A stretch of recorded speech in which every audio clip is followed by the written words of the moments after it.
الرحمن السلام علیکم ورحمۃ اللہ وبرکاتہ۔ آپ کے مسائل اور ان کا حل کہ نیکسٹ ویڈیو میں ہم حاضر ہیں۔ آج مسئلہ یہ ہے، اپنا تراویح میں ایک مرتبہ بسم اللہ بلند آواز سے پڑھنا ضروری ہے؟ بلند آواز سے پڑھنا، تراویح میں بسم اللہ بلند آواز سے پڑھنا ضروری ہے؟ سوال بعد حفاظ کریم کیا کرتے ہیں، ایک مرتبہ بسم اللہ جہری آواز میں پڑھنا ضروری ہے یا ضروری نہیں ہے؟ مسئلہ یہ ہے، کہتے ہیں بعض حافظ قرآن کریم میں ایک مرتبہ بسم اللہ الرحمن الرحیم آواز کے ساتھ پڑھتے ہیں، اگر ایسا پڑھی جائے تو کیا حرج ہے؟ بلند آواز کے ساتھ پڑھتے ہیں، ایک مرتبہ پڑھتے ہیں، اگر یہی ایسا پڑھی جائے تو کیا حرج ہے؟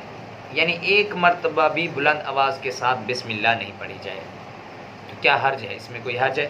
جواب یہ تراویح میں کسی صورت کے شروع میں ایک مرتبہ بسم اللہ کی آیات بھی بلند آواز سے پڑھ لیجیے۔ کسی صورت کے شروع میں مطلقاً کسی صورت کے شروع میں بھی اگر ایک مرتبہ بھی بسم اللہ کو کیا کر لیا جائے، جہری آواز میں پڑھ لیا جائے، بلند آواز میں پڑھ لیا جائے، پڑھ لینی چاہیے، بلکہ بلند آواز سے پڑھ دینی چاہیے، کیونکہ یہ قرآن کریم کی ایک مستقل آیات ہے۔